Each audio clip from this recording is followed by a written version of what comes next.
This single Inferno setup with the minion prince and king is an absolute game changer. At first glance, it might not seem like a big deal, but the moment enemy troops step into range, they get completely shredded. I'm about to show you, and trust me, this base is brutal against air spam.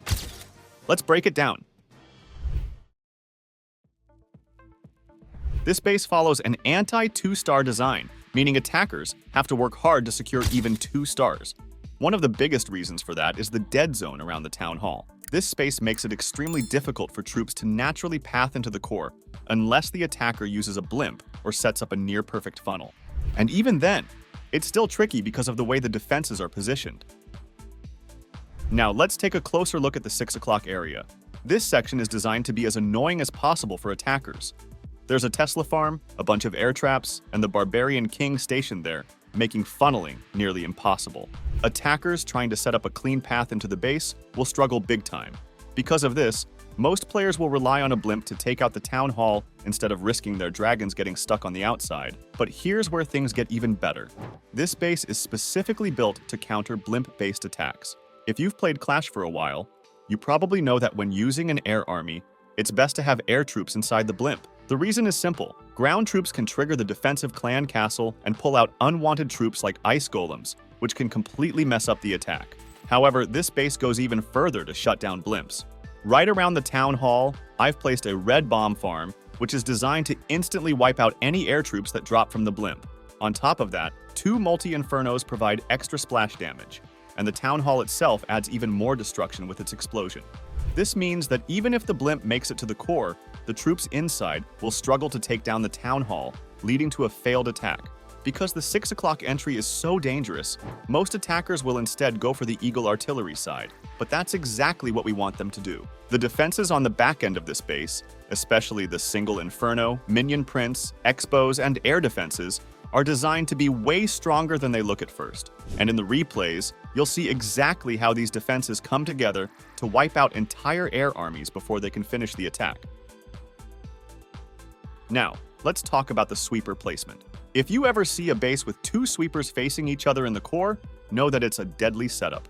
This forces attackers to clear the sweepers before launching their main attack. If they don't, the sweepers will either push air troops away from the town hall or completely ruin the blimp's landing. Either way, the attack gets messed up.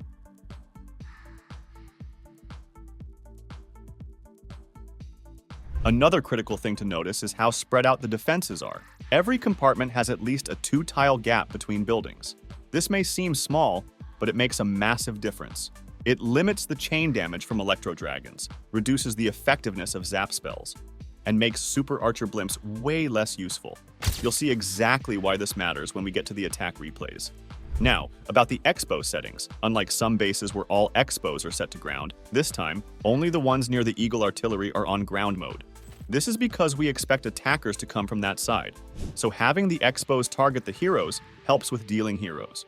Meanwhile, the back-end expo near the single Inferno is set to air mode. This adds extra pressure on the remaining air troops, making it even harder for them to survive the final phase of the attack. That's the full breakdown of the base.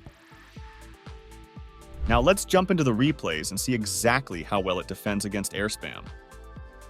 First up, we have a mass dragon attack. The attacker starts by setting a funnel using the queen and uses the giant arrow to take down an air defense. That's a solid start, but look at this. The sweeper is still standing, and that could cause some serious problems for the dragons. The main army is dropped in, pushing straight into the core, and the blimp follows up behind to secure the town hall. So far, everything looks great for the attacker.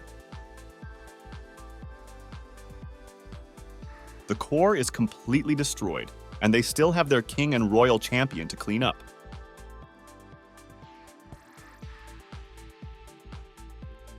But here's the problem. The RC is sent straight into the defending king, which means she barely gets any value. Meanwhile, the king is stuck dealing with the single Inferno, and he gets taken out quickly. Just like that, the attack starts to fall apart.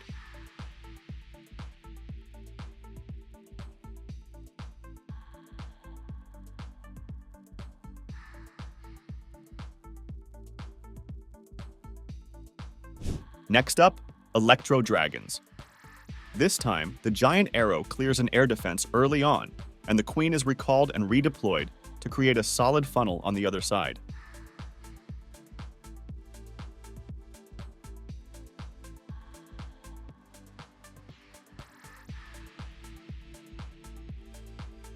Once the funnel is set, the attacker drops all the E-drags, along with the blimp aiming for the town hall.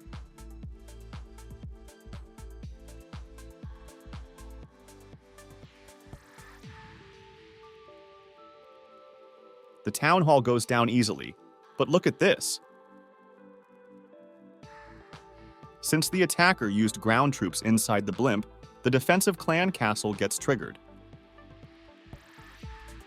The attack looked strong at first, but as we covered in the base analysis, the bottom section is an absolute nightmare for air troops.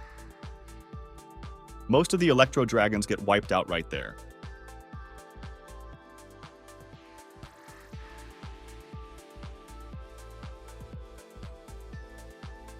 And here's another Electro dragon attack.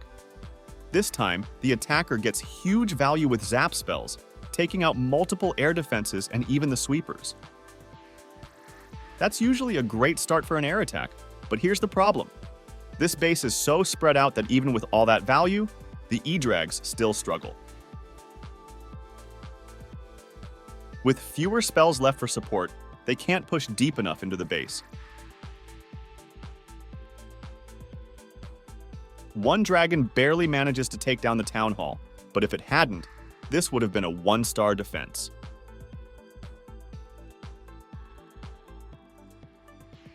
Most of the dragons just fly around the base, never really getting to the core.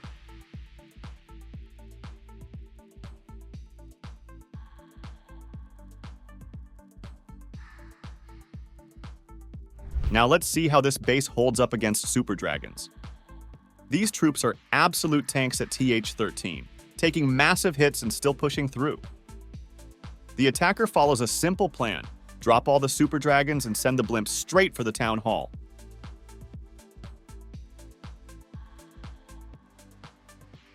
And watch this. Eagle strikes are landing, but the super dragons barely take any damage. This is where the base design really shines. Look at how the ground expos are helping against the attacking heroes, especially the Queen and Royal Champion.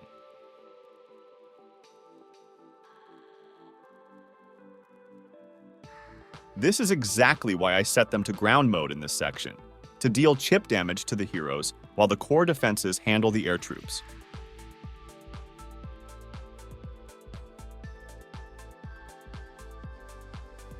Alright, one last replay. Hydra spam with a Super Archer blimp.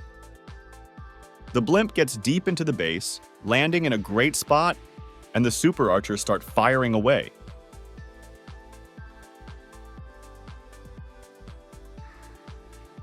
At first, it looks like they're getting solid value, but let's take a closer look. If you count the key defenses they've taken out, it's only the Town Hall, one Inferno Tower, and one Expo. That's it. For an attack that used up every spell just to set this up, that's nowhere near enough value. And this is exactly why spread out bases are so strong against Super Archer blimps. The defenses are too far apart for them to take out multiple key targets at once. After that, it's just the usual Hydra spam. But as we covered earlier, this base is packed with key defenses in the back end, so the attack completely falls apart. Another solid defense. As you've seen, it completely shuts down air spam. Whether it's mass dragons, electro dragons, super dragons, or even super archer blimps, this base holds up against all of them. If you want to try it yourself, the base link is in the description. Copy it and test it out. Let me know in the comments how it performs for you.